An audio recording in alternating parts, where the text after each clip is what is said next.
sir. Ito po yung ginawa kong code. Tinuloy ko lang po yung binigay niyong example sa YouTube. Ito po, naglagay tayo ng double, num1, num2, character, OP. Ito, naglagay po ako dito ng Cout sa Cn. Enter the first number, tapos mag-input ka ng number Cin. Cout, enter an operator,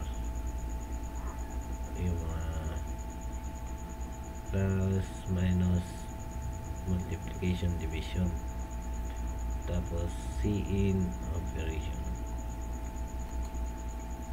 Dito naman po yung pangalawang number, enter the second number, Cin out.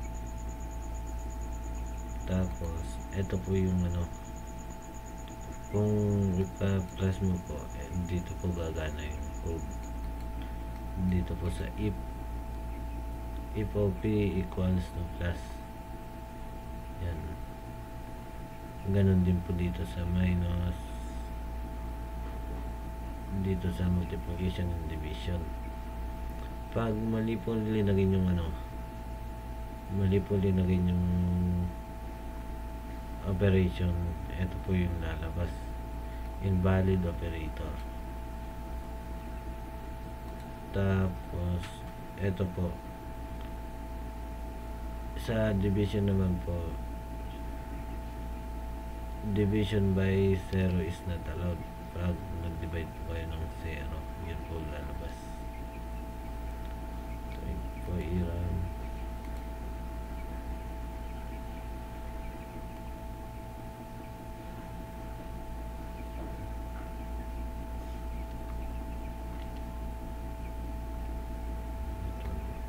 Enter the first number, 15. Kunwari maglalagay tayo 15. Enter an operator, kunwari minus, enter, tapos 5. Yun, yung result po yung 10. 15 minus 5 po kasi. Try naman po natin pag pag mali yung operator na binigay natin. 15,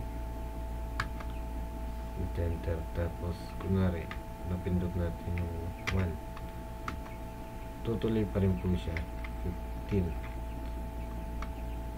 Pero ito po yung nalabas, invalid operator. Try naman po natin yung sa division.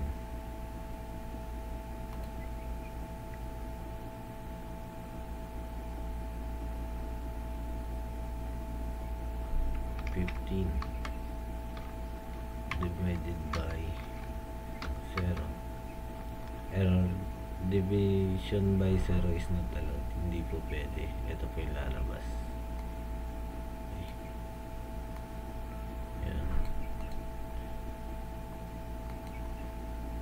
Thank you sir, good day.